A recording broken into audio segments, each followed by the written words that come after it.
Monsieur le Président, à vous ou à votre entourage. En août dernier, après que les soldats rwandais aient refusé de partir, étaient donc devenus vos ennemis, il y a eu certaines paroles de vos proches ou de votre entourage qui ont pu être considérées comme un encouragement à la chasse aux Tutsis, une chasse qui a réellement eu lieu à Kinshasa et dans laquelle les habitants ont pris un rôle important. Ils se sont défendus, mais on a vu des scènes, des actes qui étaient proches d'actes de barbarie, des lynchages, apparemment à la fois sur des civils Tutsis et des militaires Tutsis, un petit peu confondus. C'est des images qui ont très fort frappé l'opinion publique ici, et on n'a pas eu le sentiment que vous, à ce moment-là, on n'a pas eu le sentiment que vous vous êtes interposé. On a eu l'impression que vous avez laissé faire.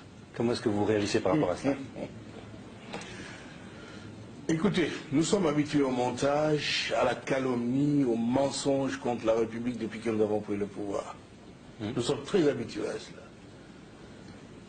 Personne n'allait interdire à la population de Kinshasa de se défendre contre les Tutsis qu'ils connaissent bien. Ils les ont vus à l'heure. Tuant pour arracher des voitures, tuant pour occuper des villas, tuant pour violer les femmes et arracher des filles, tuant pour piller les banques. Ils pourraient faire le tri entre les civils et les militaires? Mais lorsque les civils Tutsis, certains de ces civils Tutsis, avaient pris des armes données par leurs frères militaires et tiré sur leurs voisins, les voisins quand même ne sont pas aveugles, ils les voyaient. Et le voisin, donc les Congolais, n'étaient pas armés. Qu'est-ce qu'ils devaient faire? Il fallait qu'ils se défendent avec le moyen de bord. Ils l'ont fait. C'est leur droit. Messieurs, je vais dire avec force, c'est leur droit de se défendre contre ces assassins. Oui, comment est-ce que vous réagissez, vous, aux plaintes contre vous et votre entourage? Vous avez entendu ça? Oui, ça c'est plainte pour incitation au meurtre. Comment est-ce que vous réagissez, vous, sur le plan personnel? Qu'est-ce que ça vous fait sur le plan personnel? Je n'ai incité personne au meurtre. Quel meurtre? Vous venez dans un pays d'autrui, tuer les citoyens de ce pays, et vous dites, quand ils se défendent, ils commettent un meurtre. C'est un meurtre, ça. Pourquoi, lorsque l'armée rwandaise était présente à Kinshasa avec votre accord, puisque vous étiez alliés, vous n'avez pas dénoncé les pillages, les meurtres que vous dites, dont vous venez de parler à l'instant? Et pourquoi sont-ils partis, si je ne l'avais pas fait? Mais ça a duré un an. Ça a duré un an, nous étions des alliés. Et quand il y a des contradictions, on les traite entre alliés. On ne les traite pas devant les places publiques. Ils avaient fait partir parce qu'ils se comportaient mal, à votre avis? Parce que d'abord, ils ont massacré des gens sans que le gouvernement congolais sache à Bandaka et à partir de Kisangani. Deuxièmement, parce qu'ils se conduisaient en pays conquis, tuant, pillant, je viens de le dire, et puis ils se sont même immiscés dans la politique intérieure de notre pays.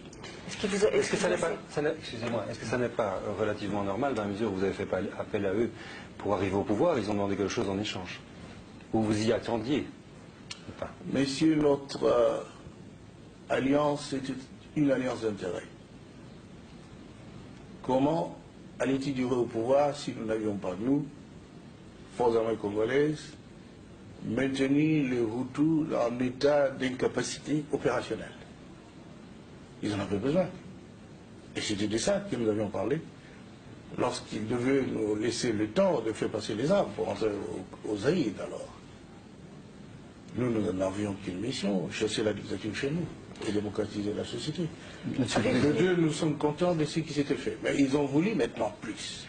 Oui. Ils ont voulu être le maître de notre pays. Et ça, c'est impossible. Avez-vous échappé à des tentatives d'attentat? Pardon? Avez-vous échappé à des tentatives d'attentat? On en parle, mais ils ont comploté. En fait, c'est vrai, ils ont comploté, ils ont monté un coup d'État le 2 août pour essayer de m'assassiner, prendre le coup à... vous savez la suite. Monsieur le Président, depuis ce lundi, il y a une plainte qui a été déposée contre vous, en Belgique, mais également en France, contre vous et contre certains membres de votre entourage, pour crime contre l'humanité. Comment réagissez-vous et vous sentez-vous menacé? Écoutez, c'est de l'amusement. Hein. Crime contre l'humanité. Qui avions-nous tué? Et moi et mon entourage. Nous n'avons tué personne. Mais il faut le prouver. Mais le 25 août, par exemple, vous avez lancé un appel à la radio demandant à la population de prendre les flèches, les lances pour se battre. Et vous avez dit, sinon nous allons être l'esclave des Tutsis. Est-ce que vous ne considérez pas que cet appel a incité la population à s'en prendre à des civils Tutsis, notamment des femmes et des hommes qui n'avaient rien à voir avec la guerre? Madame,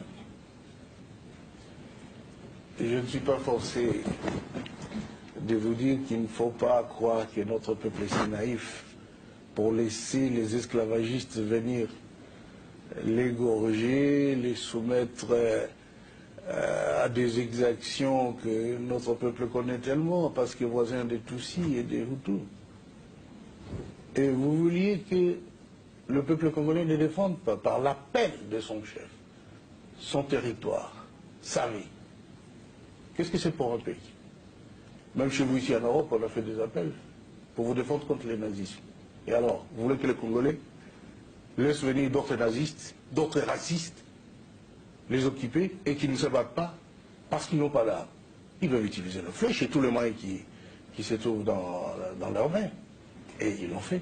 Est-ce que ça veut dire que lorsque vous êtes alliés avec les Rwandais au début de la guerre de libération, vous avez fait preuve de naïveté si vous ne saviez pas qu'ils étaient comme ça, puisque maintenant vous dites qu'on sait bien qu'ils sont comme ça? La question, est-ce que vous avez mal choisi, est-ce que vous avez mal choisi vos alliés? Nous n'avons pas mal choisi les alliés. Dans la politique, il y a la tactique. Et puis, c'est momentané les alliances parfois. Et lorsque ça tourne mal, chacun a intérêt, son intérêt de son côté parce qu'il sait pourquoi il a fait alliance. Je n'ai pas mal choisi mes alliés parce que c'était un bon choix. Ce sont les alliés qui ont tourné Kazakh.